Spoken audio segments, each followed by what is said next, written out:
Hello बच्चों। इस video में हम बात करेंगे about disease causing micro organisms. Micro organisms वो छोटे छोटे लिविंग ऑर्गेनिजम्स हैं जिन्हें हम अपनी नेकेड आई से देख नहीं पाते। एंटन वैन ल्यूएनहॉक ने सबसे पहले इन्हें डिस्कवर करा था। ये माइक्रो ऑर्गेनिजम्स हर जगह प्रेजेंट हैं, हवा में, पानी में, सॉइल में, हमारी बॉडी के ऊपर, हमारी बॉडी के अंदर। You think about a place and they are there. Micro organisms के बारे में बात करने से पहले कुछ टर्म समझते हैं। सबसे पहले हैं प्रोकैरियोट्स, वो ऑर्गेनिजम्स जिनके न्यूक्लियस वेल डेवलप्ड नहीं है।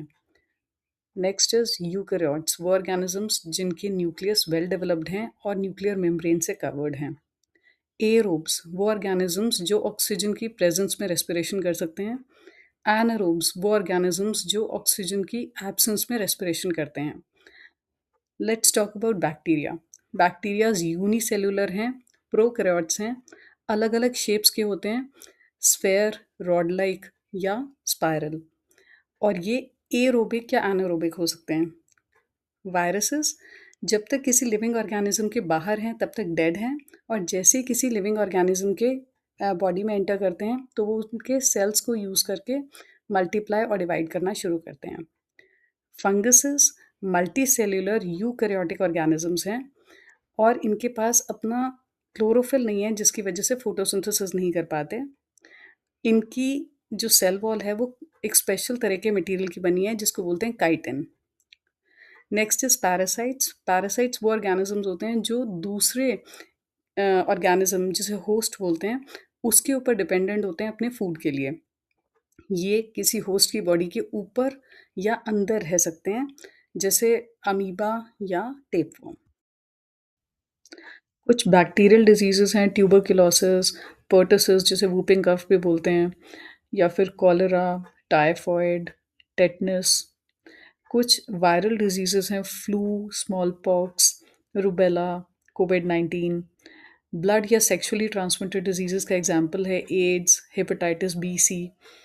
और वेक्टर ट्रांसमिटेड जो कोई मॉस्किटो या किसी और एनिमल से ट्रांसमिट होती हैं, उनका एग्जांपल है रेबीज़, डेंगू। पैथोजन वो माइक्रो ऑर्गेनिज्म होता है जो डिजीज़ कॉज कर सकता है। इन्फेक्शन तब होती है जब पैथोजन होस्ट की बॉडी में मल्टीप्लाई करना शुरू करता है। डिजीज़ तब कॉज होती है जब इन्फेक्शन होस्ट की बॉडी के सिस्टम्स को या फंक्शन को डैमेज करता है। हर इन्फेक्शन डिजीज़ कॉज नहीं करती है। चेन ऑफ इन्फेक्शन, ये वो स्टेप्स होते हैं जिनसे हमें ये पता चलता है कि कोई इन्फेक्शन किस तरीके से स्प्रेड करती है।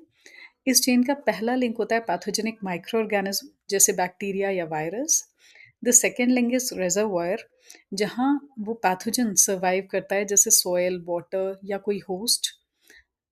तीसरा लिंक होता है मीन्स ऑफ एस्केप। ये वो तरीका है जिससे पैथोजन रिजर्वॉयर से बाहर आता है, जैसे कफिंग या sneezing. The next link is mode of transmission. ये कोई भी चीज़ हो सकती है जो पैथोजन को एक नए होस्ट में ट्रांसफ़र करे, जैसे एयर या वाटर या food. The next link is means of entry. ये वो जगह है जहाँ से पैथोजन नए होस्ट की बॉडी में एंटर करेगा, जैसे नोज या माउथ या skin. The last link is host susceptibility. ये होस्ट की इम्यूनिटी होती है जो डिसाइड करती है कि जो पैथोजन है वो कितना हार्म पहुंचा सकता है उस नए होस्ट को।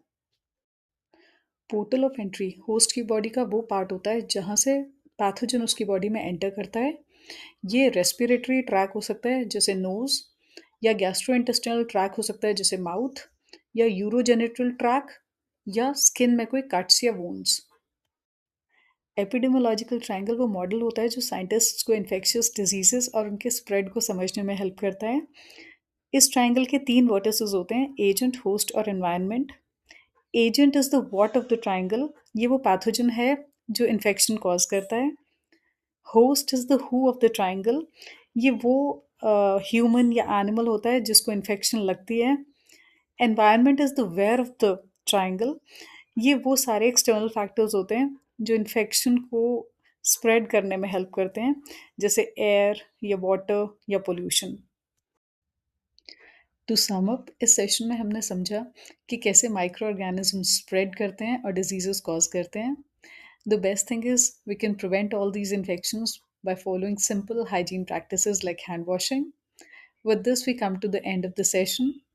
अगर आपको ये वीडियो इन्फॉर्मेटिव लगी हो तो इसे लाइक, शेयर और सब्सक्राइब करिए. If you have a question, send it to me in the comment section. Happy studying and see you in the next video.